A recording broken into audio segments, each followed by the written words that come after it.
Hello, FA Nation. Justin Fensterman here, along with Matt Selz, and it's time for another family meetup, the Family Times podcast here on FantasyAlarm.com. Full swing for baseball. Selzy, what's going on, man? How you doing? I'm in a pretty good mood. Hard to complain. We got baseball in full swing. NASCAR's in full swing.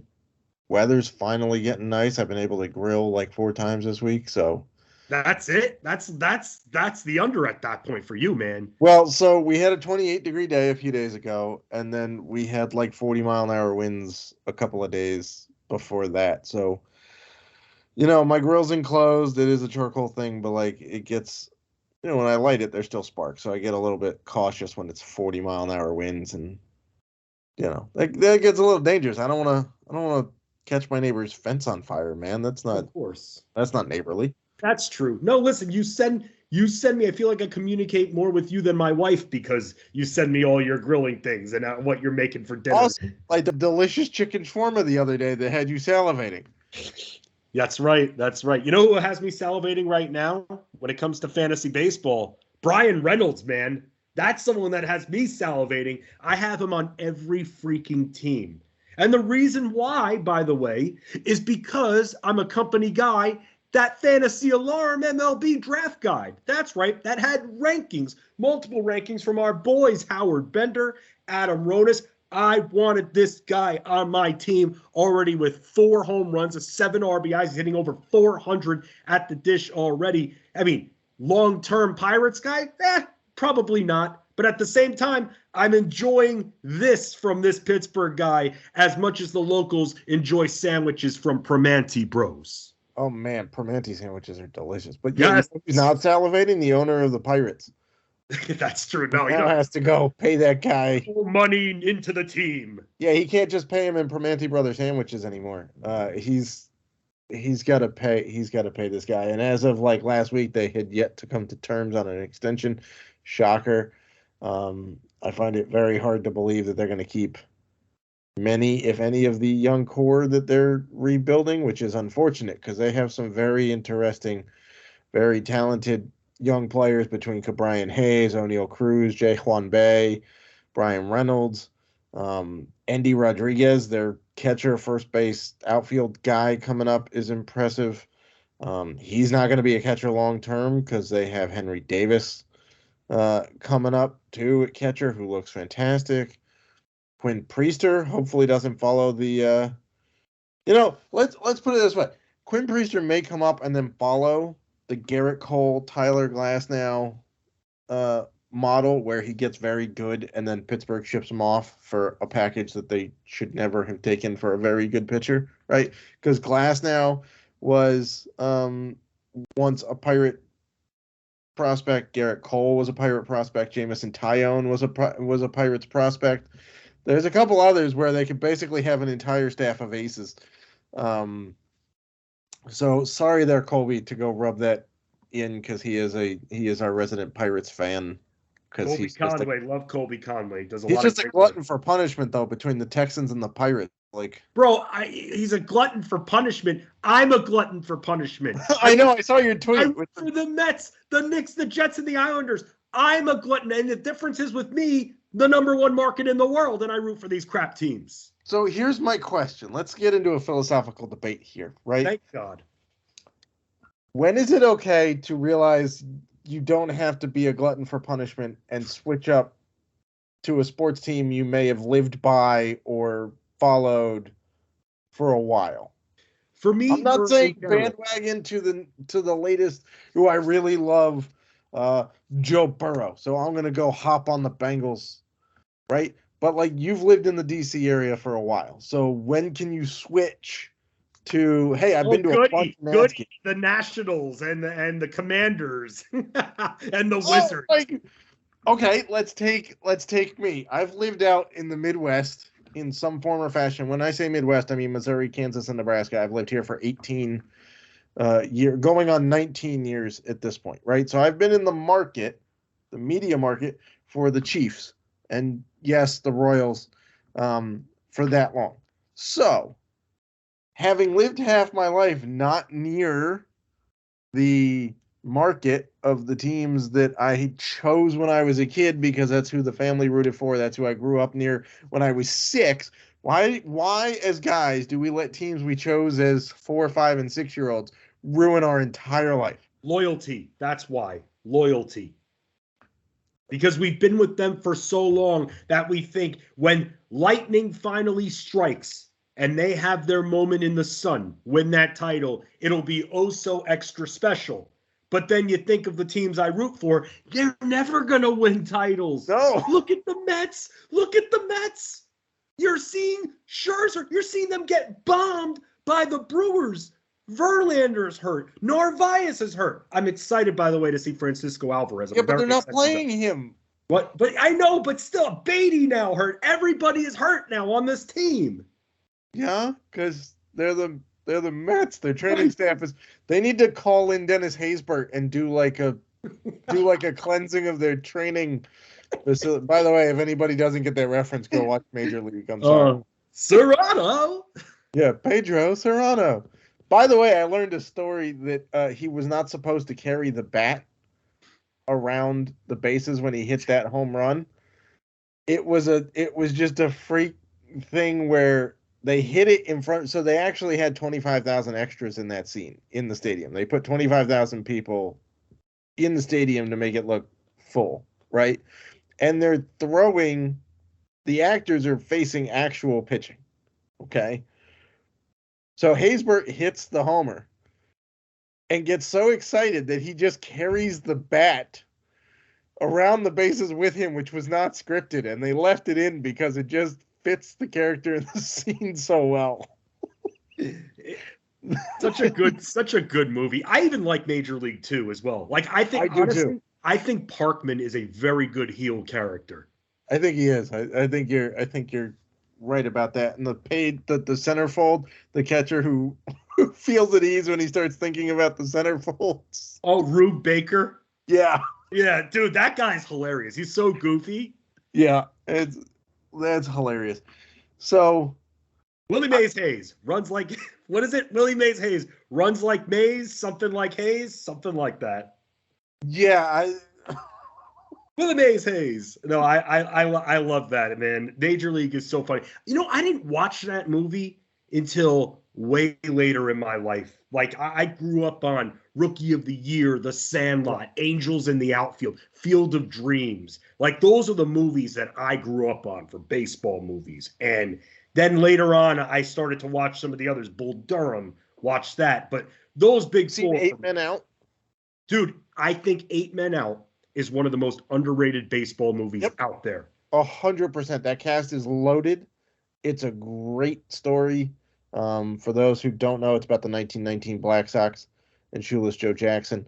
But it is a very loaded cast. So, yes, if you see that and Field of Dreams back to back, you're going to be living in a White Sox, Shoeless Joe Jackson world for about 4 hours. Have you ever been to the Field of Dreams games? I have not. I really wanted to go when it was going to be the Yankees from, a year or so ago. I have not been there. So you might think that it's a reasonably quick drive for me to get to the Field of Dreams, considering I live in Nebraska and the Field of Dreams is in Iowa, but it's actually all the way across the state of Iowa, which is like 300 something miles wide, by the way. So it's Dyers. I think it's in Dyersville, Iowa, if I'm not mistaken, which is in like the northeast corner of the state. It's about like I don't know. It's at least a 5-hour drive for me to get to the Field of Dreams. So it's a day to get out there, and then you got to do something, and then you got to stay there because it's not a day trip for me. It's not like, couple hours out and then come back. It's like a whole day of driving. So I have not been there. It's also not right off the highway. So like I've got to drive all the way across Iowa and then go like an hour and a half north off of I-80 to get there. So it's not like I could just pop in on the way to Chicago or something. But I have been to the Hall of Fame a couple of times, driven there from. Oh, you've been to Cooperstown. I've been to Cooperstown as well. Yes. Had the pleasure of taking my daughters there a few years ago to go see Mo get inducted into the Hall of Fame. I wish I went to see Griffey. That I regret. I saw Griffey too. Good for you, man. I have regrets for that, man. I do. It was what, Griffey and Piazza? Was it? I guess it was them two. Yeah. Then. And by the way, I dislike, like, you're an okay Mets fan. I don't dislike you, but Mets fans in general, I dislike because that year it was only those two. They had Piazza go first, and then Griffey.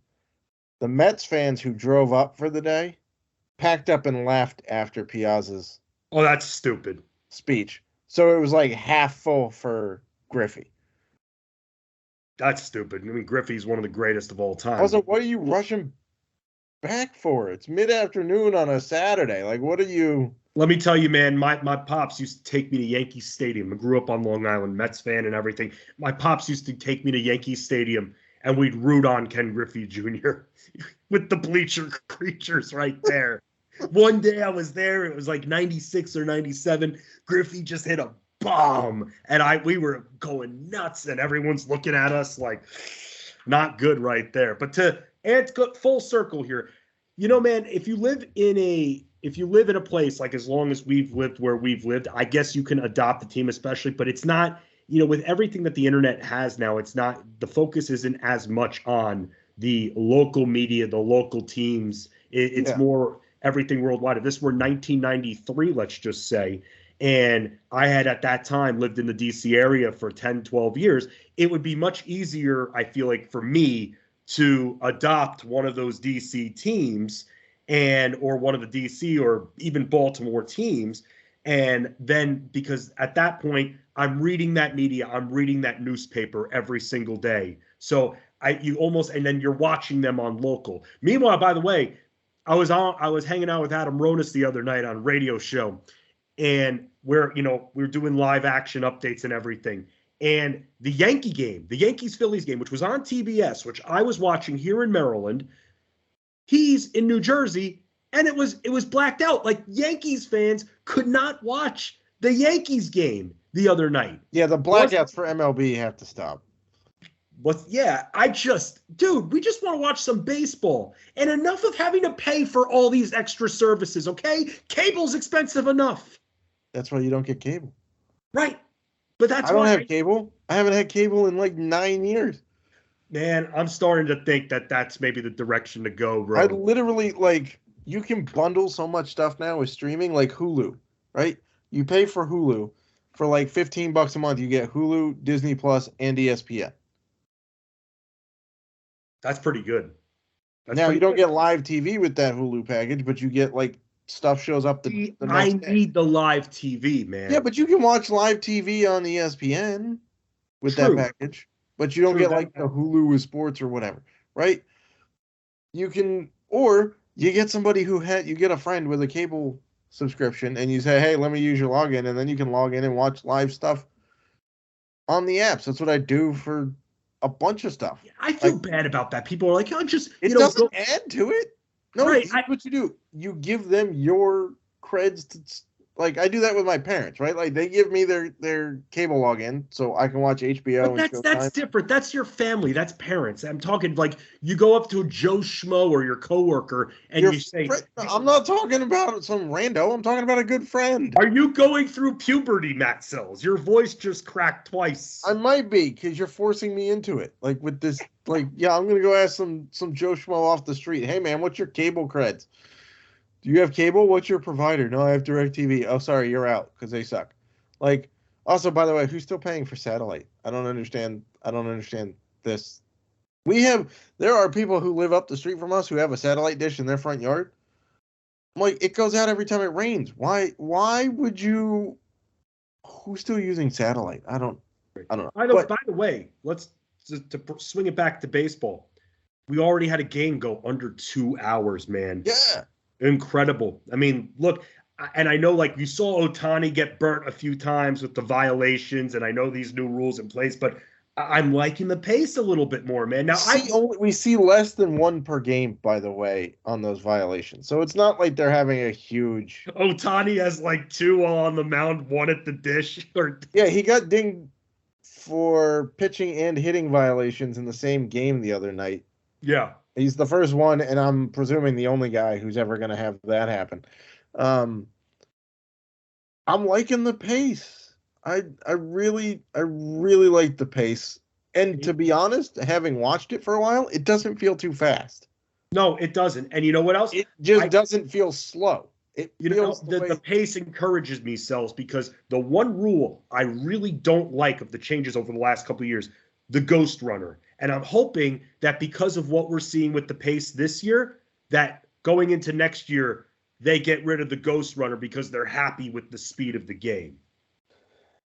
But the Ghost Runner is about not having games go 17 innings. It's not about the speed of the game. It's about not blowing through an entire pitching staff the first game of a series because it goes 17 innings. It is a timing thing as well, though. I mean, a little bit, but it's more about the health of, hey, we can't have these guys pitch 17 innings and then you don't have a double header, so everybody gets blown out in the first week of a season and it takes a month and a half to get them back on schedule for innings is right. Generally what it's. But it's been fun. The pace has been nice. It's been good. I mean, look. By the way, offense is up. So. I almost find the violations funny because I like seeing the hitter or the pitcher's reaction to the violations. Look, they're going to all adjust. Everyone's going through a period of an adjustment right now. A lot of the minor league players coming up are used to this. So I feel like for the future generations that are coming up over the next few years, we'll see it less and less with the violations. But again, I'm liking this. I'm hoping it's drawing more attention to the game of baseball, and that when it comes to all these rules and everything, that it continues to grow the game, or it just contributes to the growth of the interest level of the game of baseball. But I'm liking what I'm seeing so far. It's been a fun first week outside of that. Man, we're gonna bring this up, but that Anthony Rendon stuff, man, he's got to keep it under control, man. Like, I know that there's the old school, like you shouldn't be, if you're a fan, able to call players certain names, and especially names that have very horrible undertones and stuff. Like, that should not be allowed. But Anthony Rendon's got to be careful, man. Like, you got players like him, you can't grab a fan. I'm shocked that the suspension was only 4 games, considering he swung at a fan. He did. He swung at the fan. He did swing at the fan. I'm fine with the suspension. It's a first-time violation. He's been a pretty upstanding citizen to begin with. It's not like, I'm surprised he didn't get hurt swinging at the fan. Well, yeah, and then you had the fans on Twitter going, "Oh, there's a third swing and a miss for Rendon today." I'm like, really, people? Like, come on. I mean, he's been an upstanding guy. In fairness, though, to the Angels, it does probably work out because he was dealing with a sore knee before that. So now it gives him a few days without having to go on the IL and, be out longer. So there is that. But fans have got to be better. Like, just because you paid a ticket doesn't mean that they're a circus animal that performs for you and you can call them whatever the hell you want to. Like, be respectful. And even if you got the ticket from a buddy for free, or you use some point thing, or you won a contest, doesn't matter. They're human beings. Yes. Do they get paid a ridiculous amount of money to play a game? Yeah. You know why? Because you all pay to watch them. You pay for the TV, you watch it, which therefore brings in money from revenue, which then goes to the team. So, it feeds itself. Is it a ridiculous amount of money? Yes. Are they getting paid less anytime soon? No. Yep. So, and just realize that 2 years ago, we didn't have live sporting events to go to. Right. So, just because we have it back and we're going back to everything from pre-pandemic in a lot of ways, which is fine in a lot of ways, doesn't mean you get to treat other human beings like crap. Also, if you're on an opposing team and you're going to taunt the opposing players, you should be fine with whatever the hell they want to get back to you. There should be a rule where if a fan taunts you at the end of the game, they can come down and talk to you in your face and then deal with whatever the hell the player wants to give back to him. Yeah. And if anything is, I don't know if that kid or whatever was drunk, that guy was drunk or whatever, had a few drinks. But look, first of all, I don't know why people like getting wasted at sporting events. It's not fun. It's Also, it's not fun expensive. getting wasted at sporting events. It's expensive. It's too. expensive, but it's not fun. You're not able to really move around too much. You're in your seat. You can't just, it's not like you're at a party where you're drinking, you're walking around, you're socializing as much. Some people can start getting drunk walking around the stadium. I never understood why people love getting hammered at sporting events. It was never appealing to me. I like throwing a few back just like the next person does. But at a sporting event, I never, ever saw the appeal. Yeah, like you paid a bunch of money for the tickets. And that guy clearly paid a decent amount. Yes, it was Oakland, so we can stop with the jokes about they still cost a pretty decent amount of money to sit as close to the field as he had to be sitting for Rendon to hear one particular guy call him a not nice word. Yes. A not nice word, right? Also, by the way, and this is a little besides the point, but if the fan really, really wanted to prove a point, he would have stayed there and let Rendon's slap connect. Because here's why. Gets a lawsuit out of it, and the suspension is almost guaranteed to be way longer if that connects, right? Not condoning Rendon's behavior at all. And in fact, he's my daughter's favorite player, and I've already talked to her about not acting the way he did. But if the fan really wanted to make a point, he'd stand there and let it connect, because then he gets to sue him for millions of dollars and gets Rendon suspended for even longer than 5 days. I mean, we saw what happened in the Malice at the Palace. Yep. And that's the thing. Let's go back to the Malice in the Palace. Steven Jackson went into the stands and connected with swung at a fan. He got suspended like 30 games for that. Now, what Ron Artest, Meta World Peace, did, that's a whole different story when going and chasing, and then if no one was there to stop him, he would have just kept punching and punching and punching. But Steven Jackson maybe landed one punch. Jermaine O'Neal, while on the sidelines, maybe landed one driver punch, and that's it. But they got like close to 30 games, those two. It was almost the rest of the season at that point. Well, no, Artest was suspended for the rest of the year. But those two guys got a handful of games. That's why I was so surprised when Rendon only got 4 for swinging. He didn't connect. You know what? He might have nicked the hat a little bit, but not enough where it caused injury impact. I mean, it's a hat. It's not like I understand, but you can't swing at the fan. You can't swing at the fan. I agree. I already said I didn't condone his behavior. I'm just saying, if you're a fan and you're really going to talk crap, stand there and take it. Yep. Like, and stop doing that. We're seeing it in basketball. Just enjoy the game. Enjoy the game. That you pay, like you were saying. These tickets aren't cheap. Back in 2008, when I was going to RFK to the Nationals games, they were giving away seats for free. I never had to pay for a ticket the first couple of years. Yeah, to give you an idea, because I've actually sat in them, the Lexus President's Club, well, what used to be the Lexus President's Club, I don't know if it's still called that, but the President's Club seats at Nats Park, which are directly behind home plate, the section that you see on TV with the big blue pads and whatever.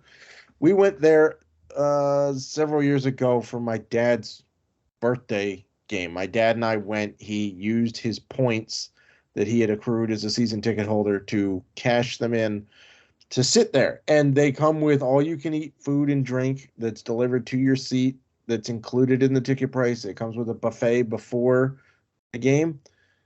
They're still $300 a ticket. Yeah. And you still have to pay for a parking pass.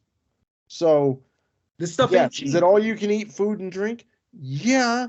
But like combined, there's no way my dad and I ate $600 worth of food. So we are still paying a pretty nice chunk of money. I know a lot of people can't afford that. I'm not even sure that had my dad not had points that we would have done that, to be perfectly honest. The seats that we normally sit in, which are in the second deck, are still, I don't know, $60 a ticket per game. So it's not like it's cheap.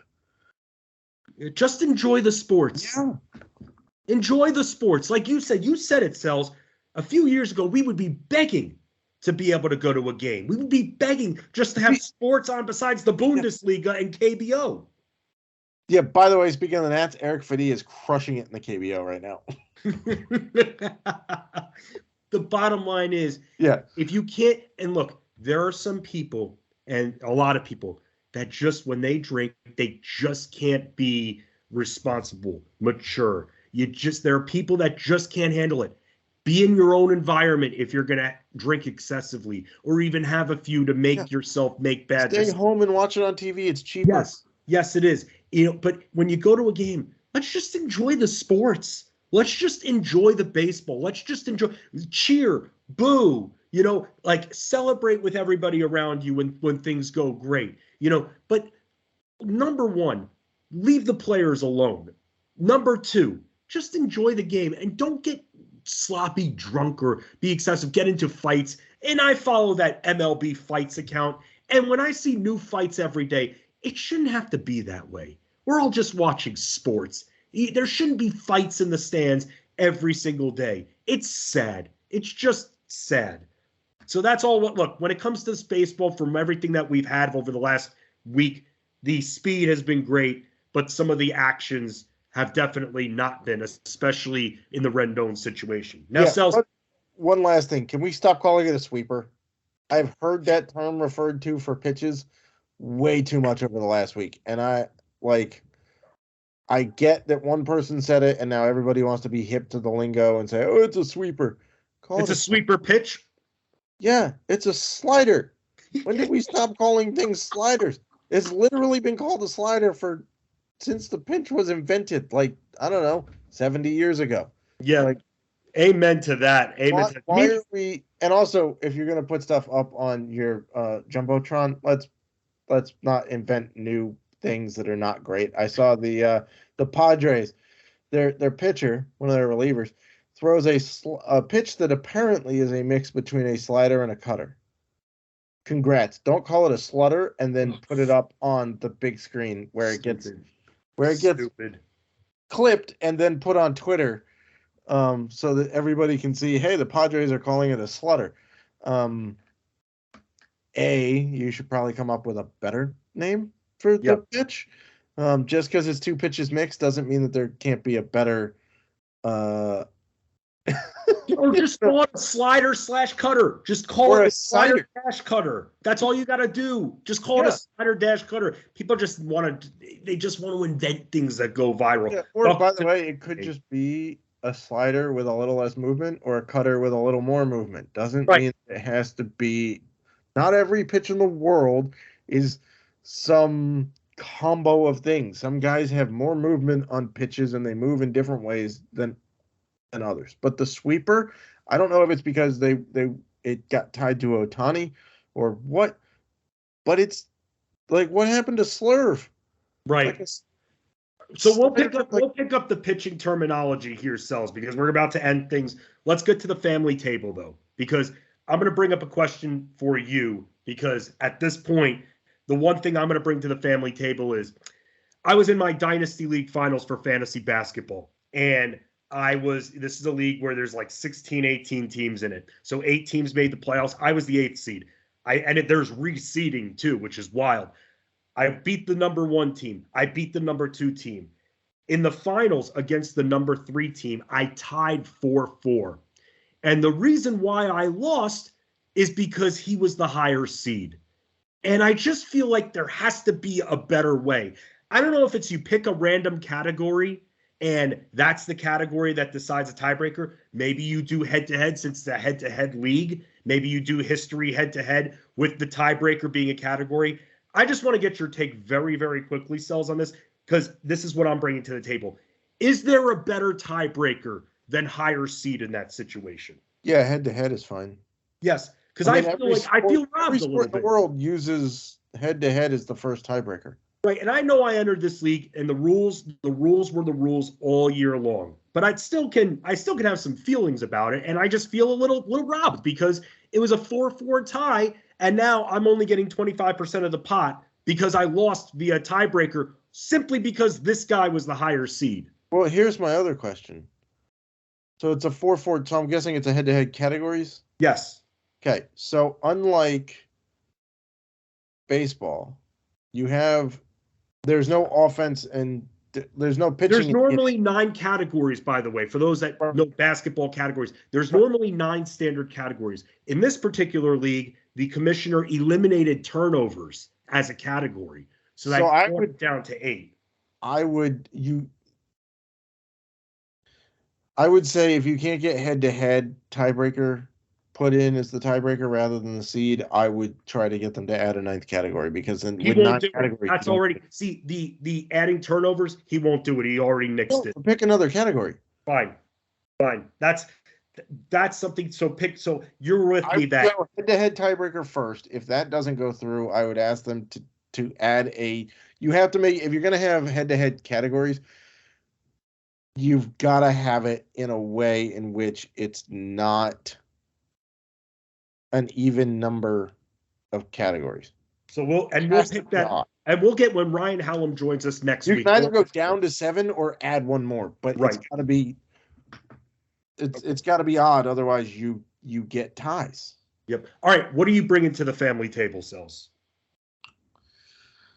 What I'm bringing to the family table is Happy Easter and Happy Passover to everybody. Thank you. Passover started for those uninitiated or not the chosen ones. Sorry, that's just God. I knew it would make Fensty laugh. Passover started Wednesday night. It's still going. It's not a one-day thing, by the way. There's 3 Seders involved, one on the first, one on the second night, and one on the last night, typically. And Easter is this Sunday, so happy Passover and happy Easter to all of those who celebrate those. I know in my household we have an Easter over dinner because we are a mixed religion household, for those wondering. So we do Easter over. So we combine. Yes, that means I have ham on Passover because it's way too damn tasty not to eat it. So hey, that's very kosher of you, Selz. But it's very kosher. To all those that don't celebrate, by the way, just have a great weekend and enjoy the sports because NBA playoffs are coming up. We'll continue. The weather. Yes, we'll continue covering all the sports here on fantasyalarm.com. Make sure you're checking out the site. Always give Matt Selz a follow here at the Selzman on Twitter. I'm at Fensty Sports. Ryan Hallam's not with us today, but give him a follow on Twitter at Fighting Chance. And as we always say, a family that sticks together wins together.